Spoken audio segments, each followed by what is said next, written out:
नमस्कार दोस्तों, कैसे हैं आप सब। तो स्टार्ट करते हैं आज की वीडियो। देखते हैं करंट अफेयर्स 16 जून के। तो पहला करंट अफेयर्स है ग्लोबल मिनिमम टैक्स के बारे में। इसके बारे में चर्चा पहले भी कर चुका हूं मैं। ये जो भी G7 समिट चल रही है यूरोप में, तो वहाँ पर एक ये प्रपोज़ल दिया गया है G7 कंट्रीज़ के द्वारा कि जो कंट्रीज़ ऑनलाइन बिजनेस करती हैं लाइक अमेज़न और ये फेसबुक वगैरह, तो इनको जो है एक टैक्स पे करना पड़ेगा, जो कि एक निर्धारित टैक्स होगा जो ये कंट्रीज़ डिसाइड करेंगी अगर इनको प्रॉफिट हो रहा है तो उसके बारे में ये बात करेंगे यहाँ पर। दो पिलर्स पे बेस्ड है ये ग्लोबल टैक्सेशन रिफॉर्म जो चाहते हैं G7 कंट्रीज़ पूरे वर्ल्ड में करना। तो जो मल्टीनेशनल कंपनीज़ जिनको जो है कम से कम 10% का मार्जिन है, ठीक है, कहाँ पर जिस जिस कंट्री में वो ऑपरेट कर रही हैं। फॉर एग्जांपल कंपनी है अमेज़न, वो यूएस कंपनी है लेकिन ऑपरेट करती है इंडिया के अंदर, और इंडिया से उसको प्रॉफिट है 10% से ऊपर, तो वो वहाँ पर टैक्स पे करेगी। ठीक है, टैक्स पे कितना करेगी? 10% से ऊपर जो मार्जिन होगा उसका 20% वो टैक्स पे करना चाहिए उसको। मतलब ये प्रपोजल है, अभी कोई इस पर डिसीजन नहीं हुआ है, ये केवल प्रपोजल है। तो 10% से ऊपर जितना भी मार्जिन होगा कंपनी को, उसका 20% जो है उस कंपनी को पे करना चाहिए टैक्स के फॉर्म में। दूसरा पिलर ये कहता है, दूसरा पॉइंट ये कहता है इसमें कि जो ग्लोबल मिनिमम टैक्स लगाया जाए इन कंपनीज़ के ऊपर, कि चाहे वो कहीं भी ऑपरेट करें, ठीक है, लेकिन वो जो है जहाँ पर ऑपरेट कर रही हैं उस कंट्री को कम से कम 15% टैक्स पे करें, एटलीस्ट 15% टैक्स। ठीक है, एक्चुअली होता क्या है, जो बड़ी कंपनीज होती हैं वो उनके पास डेटा बहुत सारा होता है। वो जैसे फॉर एग्जांपल, भाई अमेज़न ही मैं एग्जांपल ले रहा हूँ जिससे कि आपको बार बार डिफरेंट एग्जांपल ना सुनने पड़े।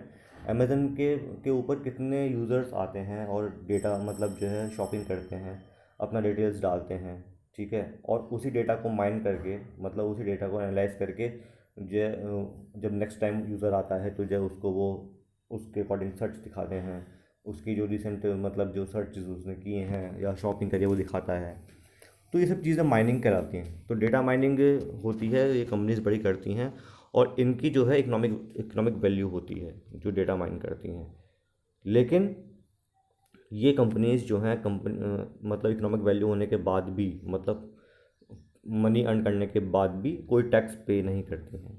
ठीक है, जो मेनली ये टेक फर्म्स हैं ये अपना जो सामान है अधिकतर फ्री देते हैं यूज़र को। फॉर एग्जांपल फेसबुक क्या करता है कि देखिए जो मैसेजिंग ऐप है ये, ठीक है, एक सोशल नेटवर्क साइट है, ये फ्री में तो है। आपने अकाउंट बनाया और आपने अपना इसमें काम शुरू कर दिया, कोई पैसा नहीं है, लेकिन फिर भी जो यूज़र का एंगेजमेंट है, जो डेटा है यूज़र का, जो उस पर एड्स आ रहे हैं, उसकी वजह से कंपनी को तो फ़ायदा है ना।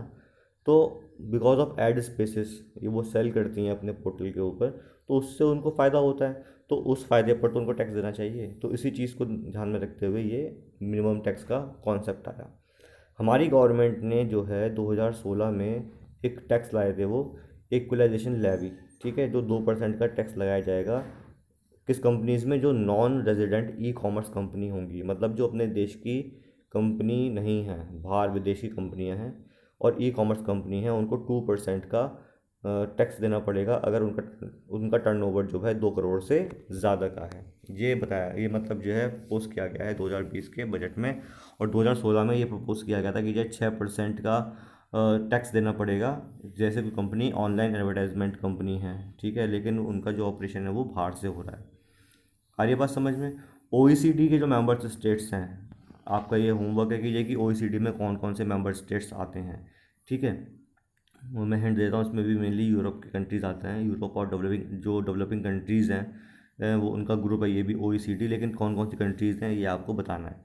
तो OECD के जो मेंबर स्टेट्स हैं वो भी चाह रहे हैं कि जी कि कोई ऐसा एक सॉल्यूशन आए जो कि मतलब जो कंपनीज अपने टैक्स को इरोड करती हैं, टैक्स को शिफ्ट करती हैं, ठीक है, जिसको बोलते हैं base erosion and profit shifting, ठीक है। तो इसको कर्व करने के लिए एक प्रोजेक्ट भी आया था, BEPS प्रोजेक्ट, जिसकी वजह से ये डिसाइड किया गया कि जो ये अपना प्रॉफिट शिफ्ट करती हैं, भाई प्रॉफिट शिफ्ट कैसे करते हैं मैंने पहले ही बताया है आपको, कि फॉर एग्जांपल जहाँ पर टैक्स रेट कम है वहाँ पर तो अपना हेड ऑफिस खोल लेती हैं, लेकिन ऑपरेट करती हैं वहाँ पर जहाँ पर टैक्स रेट ज़्यादा होता है, और टैक्स पे करती हैं उस कंट्री में जहाँ पर टैक्स रेट कम है। तो इस तरीके से क्या हुआ, उनका टैक्स बच गया ना। फॉर एग्जांपल सिंगापुर में टैक्स जो है केवल 2% है, इंडिया में टैक्स जो है वो 15% है कंपनी के ऊपर। तो क्या करेगा कंपनी कंपनी सिंगापुर में अपना ऑफिस खोल लेगा और ऑपरेट करेगा इंडिया के अंदर, और बोलेगा कि कि मेरी कंपनी तो जो है इंडिया में है ही नहीं, जो मेरा हेड ऑफिस होगा तो सिंगापुर में, तो मैं टैक्स कहाँ पे करूँगा, सिंगापुर में पे करूँगा। तो ये जो 13% का टैक्स का फ़ायदा हुआ है, किसको हुआ है, वो कंपनी को हुआ है। इसको बोलते हैं टैक्स इवेडिंग, ठीक है। तो ये इसके बारे में आर्टिकल था, आप इसको मेंस में यूज़ कर सकते हैं, इन पॉइंट्स को, अच्छे पॉइंट्स हैं ये। चलिए आगे बढ़ते हैं।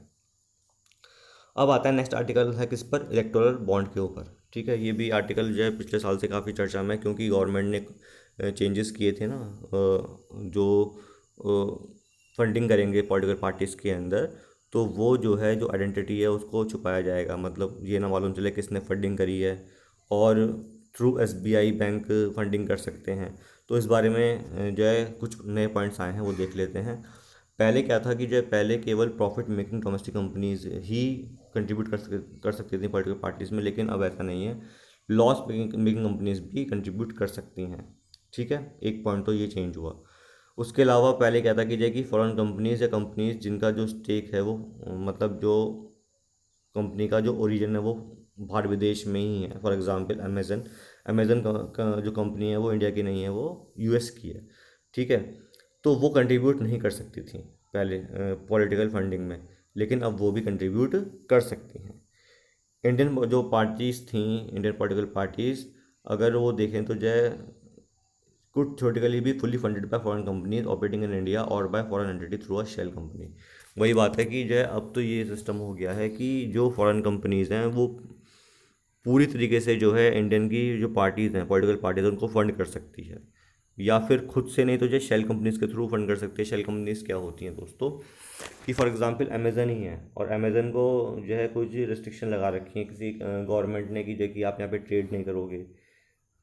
तो ये जो अमेज़न होगी ये अपनी एक सिस्टर कंपनी जो है ओपन कर लेगी उस कंट्री के अंदर, ठीक है। और फिर उस सिस्टर कंपनी के थ्रू जो है जो भी फंक्शन है वो परफॉर्म करेगी। फॉर एग्जांपल पॉलिटिकल फंडिंग ही करनी है उसको, और अमेज़न पे बैन लगा हुआ है, तो वो with the help of shell companies किसी और कंपनी में इन्वेस्ट करेगी, ठीक है, या फिर जो है पॉलिटिकल फंडिंग करेगी, जो भी उसको फंक्शन परफॉर्म करना था उस कंट्री के अंदर, बट बिकॉज ऑफ बैन वो परफॉर्म नहीं कर रही थी, तो एक दूसरी कंपनी खोल के वो जो है इसको परफॉर्म कर सकती है। इन कंपनीज को बोलते हैं हम शेल कंपनीज।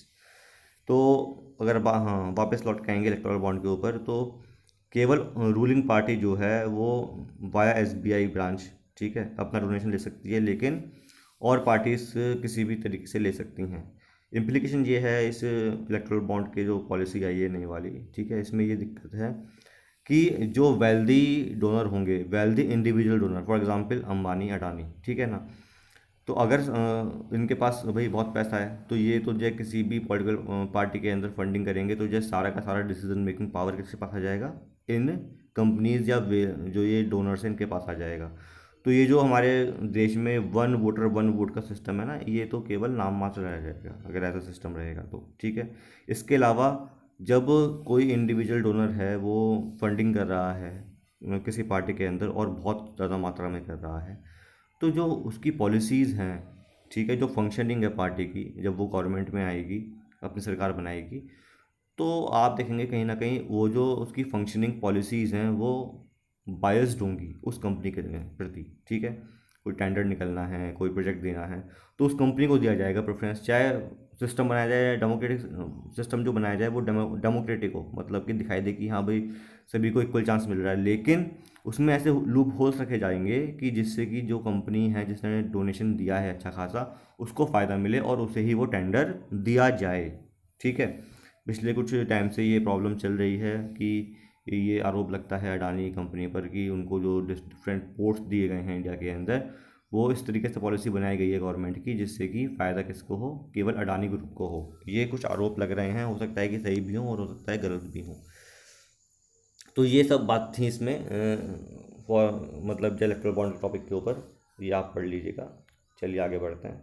अगला टॉपिक है क्रिप्टो करेंसी के ऊपर, बहुत ही हॉट टॉपिक है, मतलब कि इस पर जो है मैं पिछले, जैसे मुझे अभी 1 महीना हुआ है बनाते हुए वीडियोस, और मैंने कम से कम 3-4 आर्टिकल जो है क्रिप्टो करेंसी पे बोल दिए होंगे अब तक, ठीक है। तो आप समझ सकते हैं कि इसका इंपॉर्टेंस कितना ज़्यादा है क्रिप्टो करेंसी का।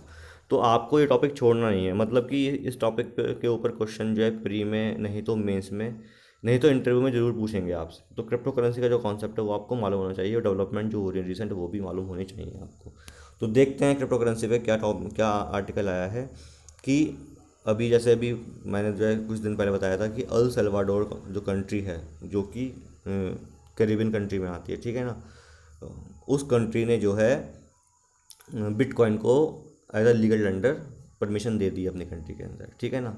एल सल्वाडोर पहली कंट्री बनी है जो जिस कंट्री ने जो है बिटकॉइन को बताया कि जो कि ये एज अ लीगल टेंडर, मतलब कि एज अ मनी ट्रांजैक्शन हम जो एल सल्वाडोर के जो लोग हैं वो यूज़ कर सकते हैं। इससे पहले भी जो यूके ने जो है क्रिप्टो करेंसी को एज अ प्रॉपर्टी क्लासिफाइड किया है। यूके ये भी चाहता है कि जो है कि क्रिप्टो करेंसी का जो बिज़नेस है उसको रेगुलेट किया जा सके, जिससे कि जो इन्वेस्टर्स हैं उनका इंटरेस्ट प्रोटेक्ट हो। इसके अलावा सिंगापुर ने भी जो है सिंगापुर में भी क्रिप्टो करेंसी ट्रेडिंग के ऊपर एक लीगल फ्रेमवर्क डेवलप हो चुका है, ठीक है। पहले तो जो कोई क्लासिफिकेशन नहीं था सिंगापुर के अंदर, लेकिन अब जो है वहाँ पर एक लीगल फ्रेमवर्क डेवलप कर दिया गया है फॉर क्रिप्टो करेंसी ट्रेडिंग। इसके अलावा यूएस में भी जो है एक ओपन अप्रोच ली गई है अथॉरिटीज़ के द्वारा, जिससे कि क्रिप्टो करेंसी में ट्रेड हो और वो टैक्स भी लगे उस ट्रेड पर और रेगुलेट भी किया जाए। तो इस बारे में अथॉरिटीज़ काम कर रही हैं। अगर बात करें इंडिया में, तो 2013 से 2018 के बीच में क्रिप्टो करेंसी पर ट्रेडिंग करना के लिए मतलब जो गवर्नमेंट थी हमारी वो सावधान कर रही थी, अब भी करती है खैर सावधान तो, और जो रिस्क है वो बता रही थी। लेकिन 2018 में क्रिप्टो करेंसी पर जो है आरबीआई ने बैन लगाया कि जो है क्रिप्टो करेंसी पर कोई भी ट्रेडिंग अगर होती है वो इलीगल है। लेकिन इस बैन को जो है सुप्रीम कोर्ट ने 2020 में क्या करा, ओवरटर्न कर दिया, मतलब कि कैंसिल कर दिया। उन्होंने ये कहा कि आप बैन नहीं लगा सकते, कोई और रेगुलेटरी मेजर ढूंढिए जिससे कि जो है आप इसकी ट्रेडिंग को रेगुलेट कर सकें, लेकिन आप इस पर बैन नहीं लगा सकते। तो इसी को ध्यान में रखते हुए एक बिल लेके आया जा रहा है जिसका नाम है crypto currency and regulation of official digital currency bill. इस बिल में जो है ये प्रपोजल रखा गया है कि जितनी भी प्राइवेट क्रिप्टो करेंसी होंगी उनको तो जो है बैन किया जाएगा या फिर क्रिमिनलाइज किया जाएगा, लेकिन आरबीआई बैक्ड डिजिटल करेंसी को प्रमोट किया जाएगा, ठीक है ना। मतलब कि इंडिया की अपनी एक करेंसी होगी जो कि डिजिटल होगी और इसी पर ही ट्रेडिंग कर सकते हैं लोग। बाहर की कोई करेंसी होगी जैसे बिटकॉइन वगैरह हो गया, उस पर जो है अगर वो ट्रेड करते हैं तो वो इलीगल कहलाया जाएगा। चलिए, अगला आर्टिकल है ओपन सोसाइटीज़ पैक्ट के बारे में।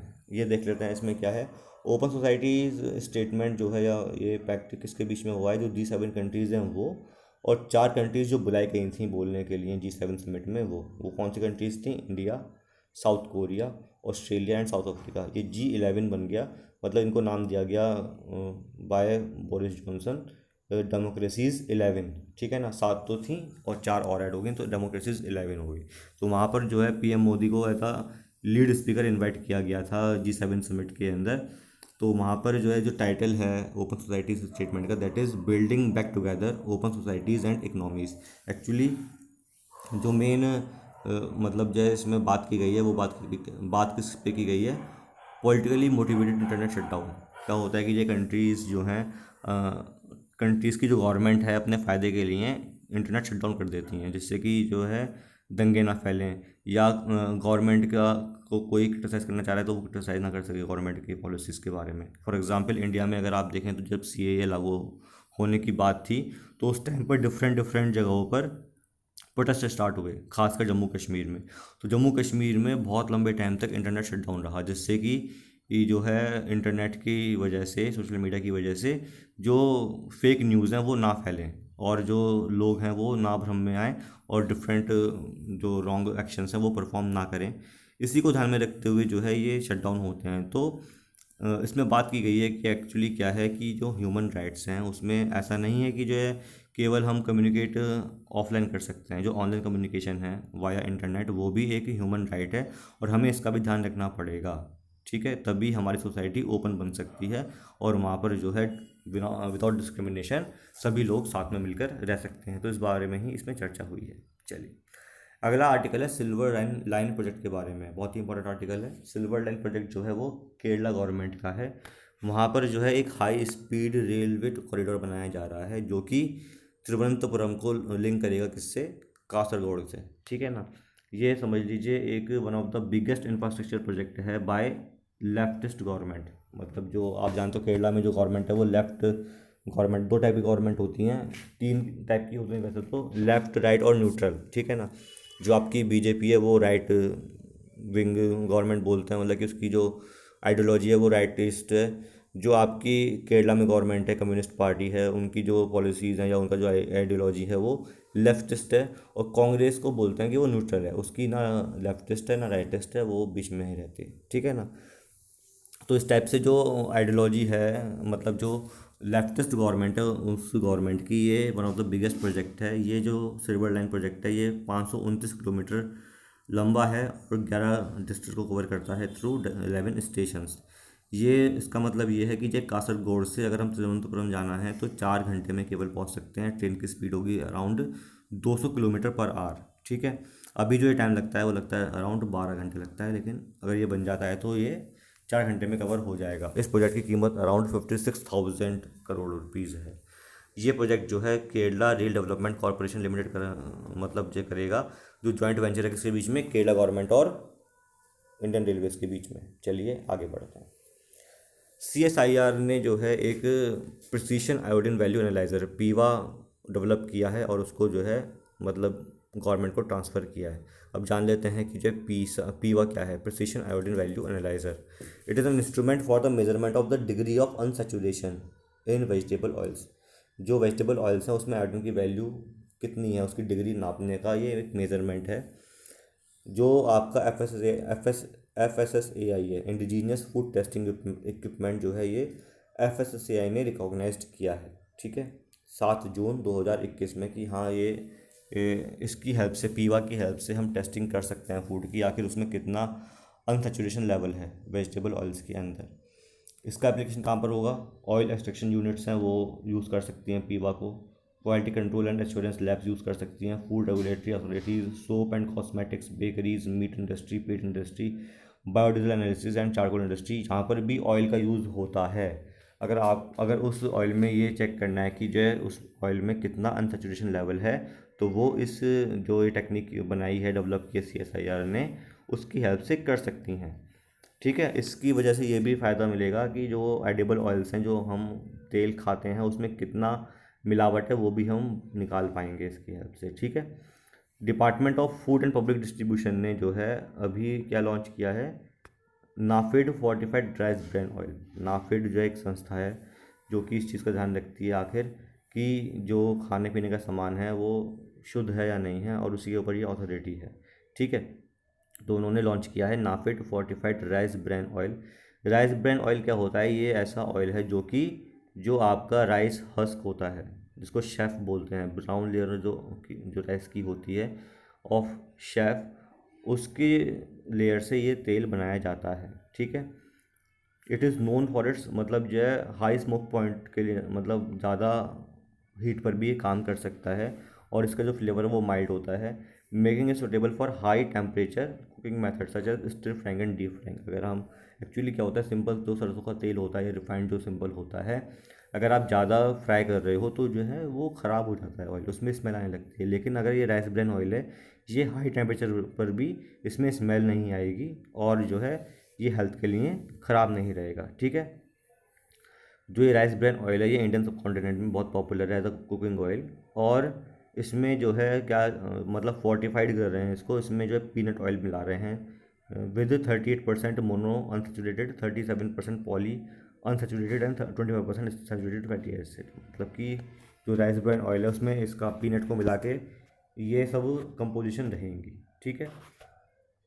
जो ये ऑयल है राइस ब्रान ऑयल, ये मेनली सेफ़ रहता है सभी लोगों के लिए अगर मॉडरेट अमाउंट में इसको यूज़ किया जाए।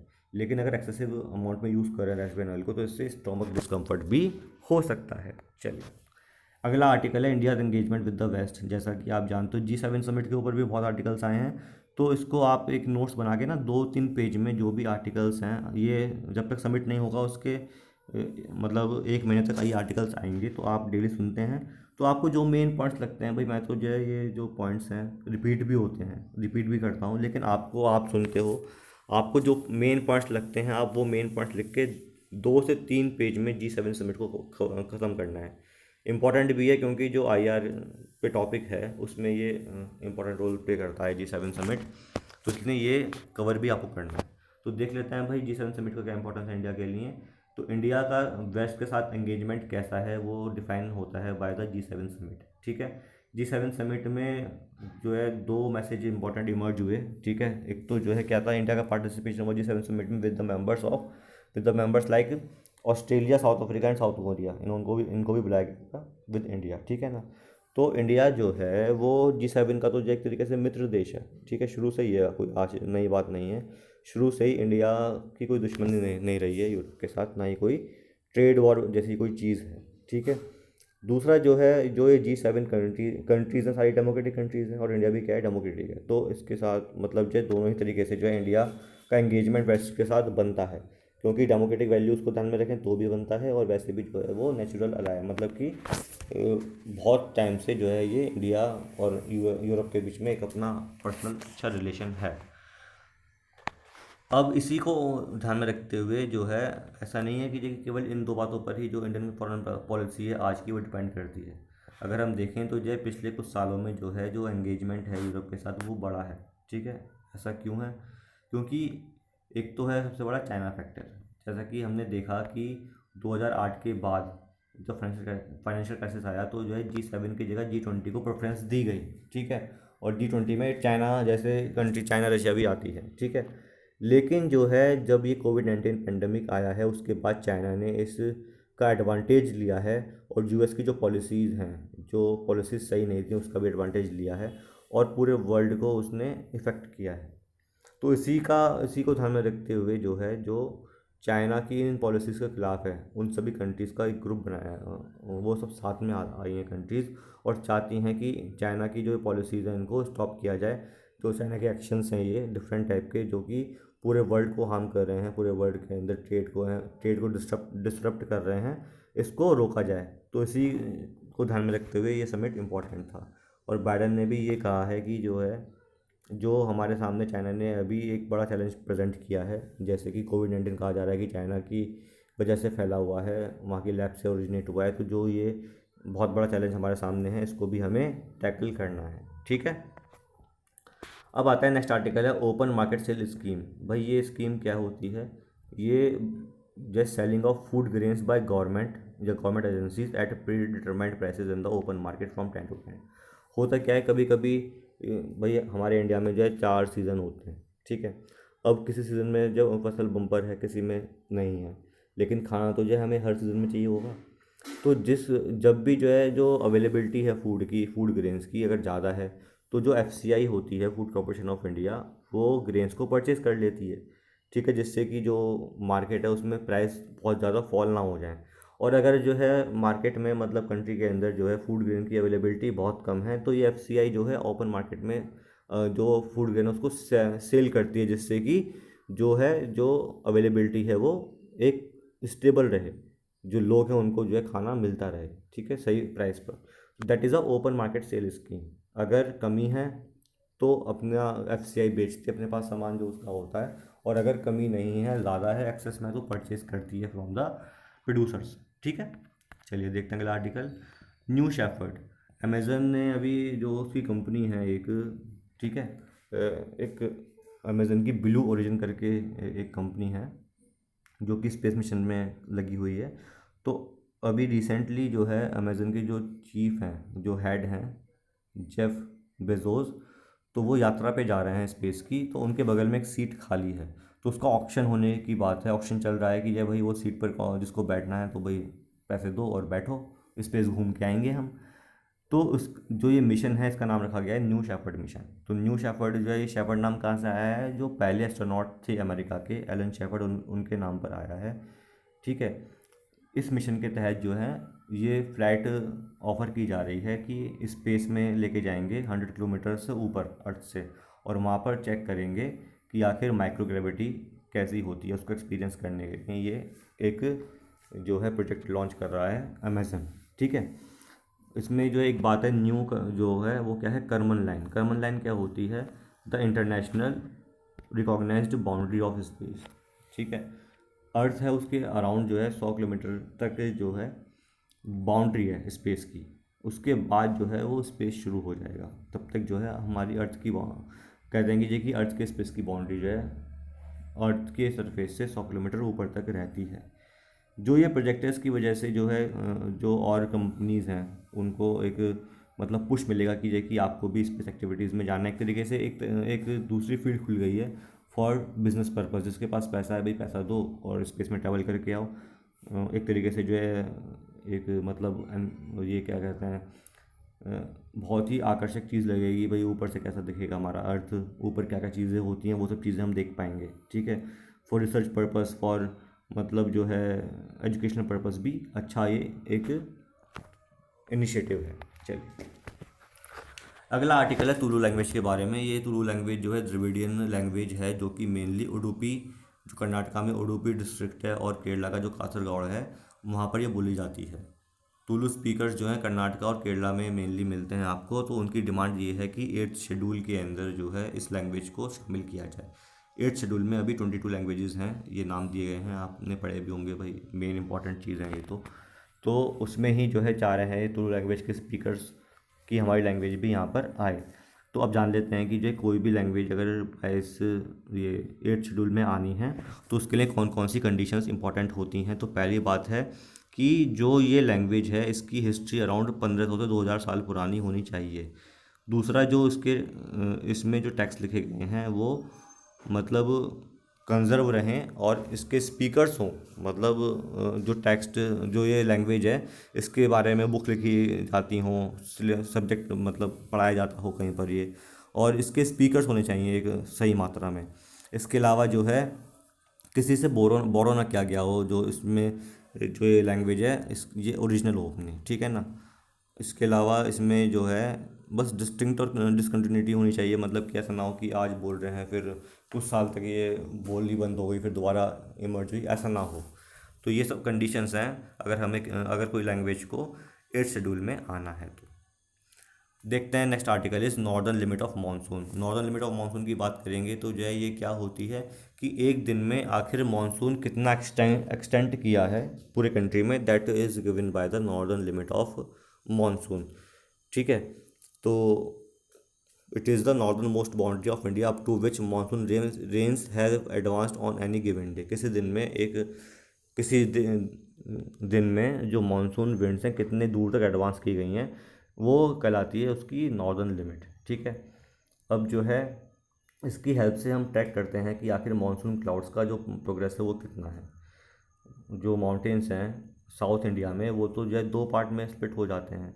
एक तो साउथ वेस्ट विंड्स हो गई हैं, ठीक है, जो कि वेस्टर्न आर्म है, फॉर एग्जांपल ये इंडिया है। अब साउथ वेस्ट मानसून ये ऐसे जाता है, तो यहाँ पर तो वेस्टर्न घाट्स है ना, तो ये बढ़ जाती हैं, और यहाँ पर अरावली भी है। एक ये अरावली है, ये वेस्टर्न घाट्स हैं, तो ये जाएगा तो एक तो मुंबई कोस्ट होता हुआ ऐसे निकल जाएगा। मुंबई कोस्ट हो गया, गुजरात हो गया, दमन दीव हो गया, दादरा नगर हवेली हो गया, यहाँ पर बारिश करता है अच्छी खासी। एक क्या है, अरावली हिल्स की जो हाइट है वो बहुत कम है, तो उसको पार कर जाती हैं विंड्स अरावली जो रेंज होती है, और आगे जो है जो मेन सेंट्रल इंडिया है और जो नॉर्थ इंडिया है वहाँ पर रेन करती हैं। तो ये दो ब्रांचेस होती हैं, ठीक है, जो साउथ वेस्ट मानसून है इसकी। तो वेस्टर्न आर्म जो मानसून है वो रिफ्लेक्ट होता है northwards by the western Ghats to Mumbai and then on to Pakistan तक जाता है ये। और जो ईस्ट आर्म है वो दूसरा, ये तो हो गया साउथ वेस्ट मानसून, एक यहाँ से भी मानसून आता है जो बे ऑफ बंगाल से आता है, ठीक है, वो भी स्प्लिट होता है, एक इधर जाता है और एक नीचे की तरफ आता है, ठीक है ना। तो ये मानसून के बारे में आपने पढ़ा भी होगा, और कभी मुझे टाइम मिलेगा तो जो मैं मानसून का पूरा आपको एक टॉपिक कराऊंगा, नहीं तो यहाँ पर बहुत लंबा ये खिंच जाएगा। ठीक है, चलिए, तो ये आज के आर्टिकल से उम्मीद करता हूँ कि आपको अच्छे लगे होंगे। अगर अच्छी लगे video please like this video, share this video, subscribe my channel. Thank you, have a nice day.